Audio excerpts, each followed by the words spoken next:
अत्यंत प्रिय। देखो, ये जो तुम मुझसे कार्तिक महीने के प्रदोष व्रत के बारे में पूछ रहे हो ना, यानी ये जो कार्तिक त्रयोदशी व्रत है कि ये कब किया जाएगा, इसके शुभ समय क्या हैं, इसके उपाय क्या हैं और इसके संपूर्ण नियम क्या हैं, तो ये सब कुछ बड़े ध्यान से जान लो, क्योंकि यह केवल तिथि का प्रश्न नहीं है, यह तुम्हारे जीवन की समस्त पीड़ाओं के निदान का महायोग है। श्री शिवाय नमस्तुभ्यम। भैया, ये समझ लो कि प्रदोष का अर्थ ही होता है दोषों का निराकरण। जब शिव जी कैलाश पर आनंद तांडव करते हैं ना, वही 3 घट्टी यानी लगभग 1.5 घंटा सूर्यास्त से पहले और 1.5 घंटा बाद का समय प्रदोष काल कहलाता है। और इस काल में जो भक्त शुद्ध हृदय से महादेव की शरण में आ जाता है, उसके ज्ञात अज्ञात पाप कर्मों के बंधन और जीवन के कष्ट सहज ही दूर हो जाते हैं और उसे एक ही व्रत से भौतिक सुख भोग और आध्यात्मिक मुक्ति मोक्ष दोनों का अधिकार मिल जाता है। संशय मत करना। और सुनो, ये प्रदोष व्रत हर माह में 2 बार आता है, शुक्ल पक्ष और कृष्ण पक्ष की त्रयोदशी पर, परंतु इस बार का संयोग दुर्लभ है। अब देखो, ये जो तुम्हारा कार्तिक मास है ना, ये सारे मासों में पवित्रतम है, पुण्य और तपस्या का सबसे श्रेष्ठ महीना, और इसमें किया गया थोड़ा सा भी कर्म कभी निष्फल नहीं जाता और किसी भी कार्य का शुभारंभ करने के लिए ये उत्तम समय है। और हाँ, अगर तुम पहली बार व्रत शुरू कर रहे हो ना, तो कार्तिक मास सर्वोत्तम है और इसमें किया गया अल्प प्रयास भी अक्षय फल प्रदान करता है। और जो भक्त पूरे कार्तिक मास का व्रत नहीं कर पाते हैं ना, वे भी इन अंतिम दिनों में दीपदान और मंत्र जाप करके संपूर्ण मास के व्रत का फल प्राप्त कर लेते हैं। तो जब इसी मास में त्रयोदशी तिथि सोमवार के दिन व्याप्त हो जाती है, तो इसे सोम प्रदोष व्रत कहते हैं और यह सबसे उत्तम है। क्यों? क्योंकि सोमवार चंद्रदेव सोम और महादेव को समर्पित है और भगवान शिव को चंद्रमा का नियंत्रक चंद्रशेखर माना जाता है। इसलिए यह व्रत उन भक्तों के लिए महावरदान है जिनकी कुंडली में चंद्र की स्थिति कमजोर है, जिन्हें मानसिक अशांति है, तनाव है, चिंता है या कोई रोग बढ़ रहा है। सोम प्रदोष पर सच्ची भक्ति से शिव को पूजने से तुम्हारा मन शांत होता है, चंद्रमा की स्थिति मजबूत होती है और तुम्हारा सौभाग्य बढ़ता है। इतना ही नहीं, जो विवाह की कामना रखते हैं उन्हें शीघ्र ही योग्य जीवन साथी मिलता है और विवाहितों को अखंड सौभाग्य प्राप्त होता है, क्योंकि यह व्रत सीधे तौर पर शुक्र ग्रह विवाह और भौतिक सुख का कारक से भी जुड़ा होता है। इसीलिए तो तुम्हारे जीवन की समस्त परेशानी, चाहे वह नौकरी, विवाह, धन संपदा या रोग हो, इन सब का निदान इस महाप्रदोष व्रत की शुभ तिथि में निश्चित रूप से होगा, यह तुम जान लो। भैया, अब तिथि और शुभ मुहूर्त को गांठ बांध लो, क्योंकि समय की सटीकता ही अनुष्ठान की सफलता है। यह कार्तिक शुक्ल त्रयोदशी तिथि 3 नवंबर 2025 को प्रातः 5:07 पर शुरू हो रही है और 4 नवंबर 2025 को रात्रि 2:05 तक रहेगी। चूंकि शास्त्रों का विधान यही कहता है कि प्रदोष व्रत तभी किया जाता है जब त्रयोदशी तिथि शाम के समय प्रदोष काल में व्याप्त हो, इसलिए यह व्रत 3 नवंबर सोमवार को ही किया जाएगा और यह सोम त्रयोदशी कहलाएगी, जो सबसे श्रेष्ठ है। और सुनो, तुम्हारे पूजन का सर्वश्रेष्ठ समय यानी प्रदोष काल रहेगा शाम को 5:34 से 8:11 तक। यह कुल 2 घंटे 37 मिनट का समय है और इस अवधि में तुम्हें महादेव की भक्ति ज्यादा से ज्यादा करनी है।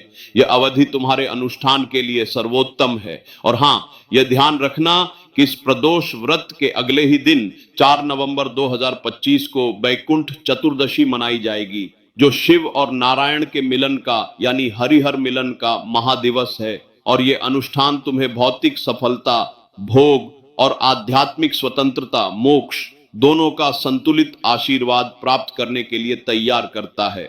अब तुम ये भी जान लो कि इस बार यह व्रत इतना खास क्यों है, क्योंकि यहां त्रिशक्ति योग बन रहे हैं। इस दिन रवि योग 3 नवंबर 2025 दोपहर 3:05 से 4 नवंबर प्रातः 6:35 तक भी व्याप्त है, जिसका शाब्दिक अर्थ सूर्य की शक्ति है। और इस योग में किया गया कोई भी कार्य, पूजा या नए कार्य का शुभारंभ कभी निष्फल नहीं जाता, जिससे तुम्हारा भाग्य अत्यंत प्रबल होता है। और यह योग तुम्हारे आत्मिक ऊर्जा के पुनर्जीवन, अहंकार संबंधी समस्याओं के शमन और नेतृत्व के कार्यों में सफलता के लिए प्रभावी है। इसके साथ ही यह व्रत भी भीष्म पंचक के मध्य आ रहा है, जिसे पंच भीख कहते हैं, और ये अंतिम 5 दिन पुण्य अर्जित करने का अंतिम अवसर है। और 1 नवंबर से 4 नवंबर 2025 तक चलने वाले इन दिनों में किया गया कोई भी शुभ कर्म सफलता की गारंटी देता है, जिससे तुम्हारी सारी सांसारिक चिंताएं, नौकरी, धन, रोग निश्चित रूप से दूर होती है। और हाँ, इस समय शतभिषा, सद्भिषा नक्षत्र का प्रभाव भी रहेगा, जो उपचार और गुप्त ज्ञान से संबंधित है। और शतभिषा में शिव पूजा करने से तुम्हें गंभीर वित्तीय अस्थिरता, करियर में रुकावट या राहु केतु एवं शनि से संबंधित दोषों, ग्रह दोषों से मुक्ति मिलती है। तो सोचो, जहां सोम प्रदोष तुम्हारे मन चंद्र को स्थिर कर रहा है, रवि योग तुम्हारी आत्मा सूर्य को शक्ति दे रहा है, और भीष्म पंचक तुम्हारे कर्मों को शुद्ध कर रहा है, यह त्रिशक्ति योग तुम्हें हर संकट से पार निकालने का महामार्ग है। अब तुम ये जानो कि इस महायोग में तुम्हें करना क्या है। सबसे पहले तो ये भीष्म पंचक चल रहा है, इसलिए तुम्हें आलस्य त्याग कर जल्दी उठना चाहिए।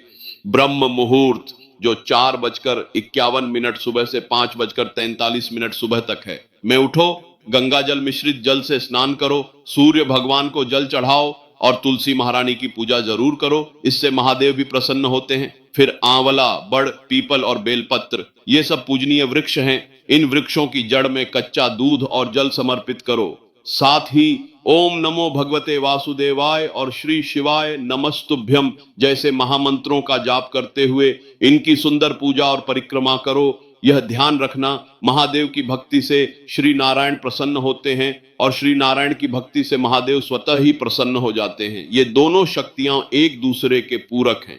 अगर तुम व्रत को नए सिरे से शुरू करना चाहते हो ना, तो कार्तिक का महीना सबसे श्रेष्ठ माना जाता है। तो निश्चित रूप से तुम इस दिन से प्रदोष का व्रत शुरू कर सकते हो। लाभ तो अंत में श्रेष्ठ रूप में ही होता है। अब सबसे बड़ा उपाय सुनो, अगर तुम व्रत करते हो तो बहुत बढ़िया, नहीं तो भी ये पूजन तो मंदिर में जरूर करना है।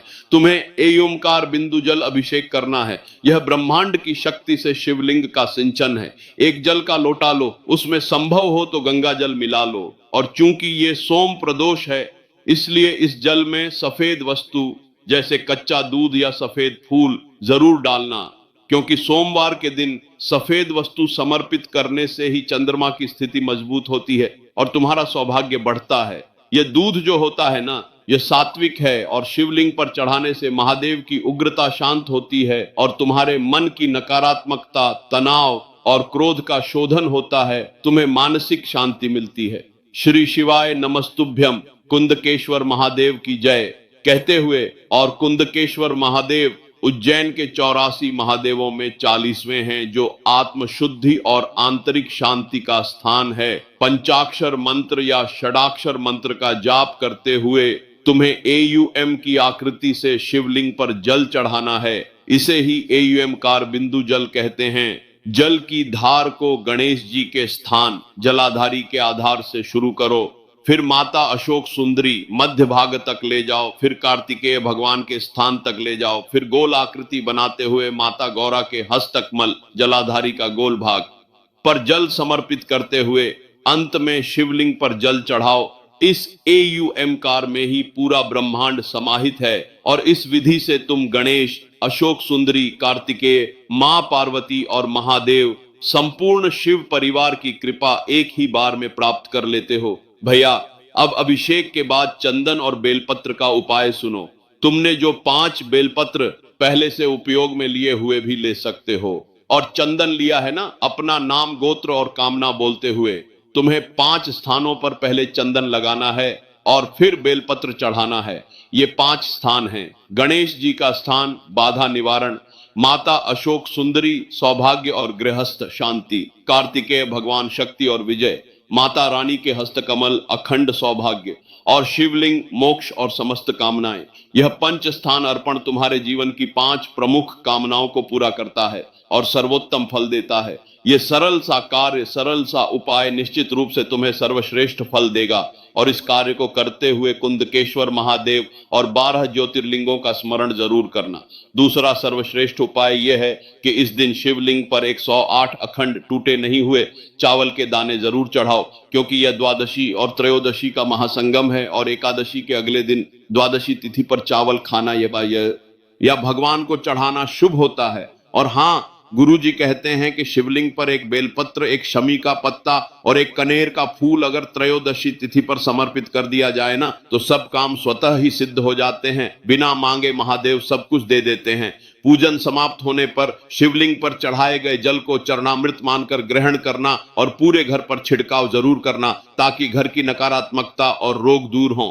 अब शाम की बात। प्रदोष काल 5:34 शाम से 8:11 शाम तक की शुभ वेला पर तुम सभी घर के दरवाजे पर दीपदान जरूर करना और साथ ही बेलपत्र वृक्ष की जड़ में तुम्हें विशेष कार्य करना है। अपनी कामना लेकर नाम गोत्र बोलकर बेलपत्र पेड़ की जड़ में कच्चा दूध और जल से सिंचन करो। सिंचन करने के बाद वहां बैठकर मंत्र जाप करो, या ऐसा न कर पाओ तो भी कोई बात नहीं।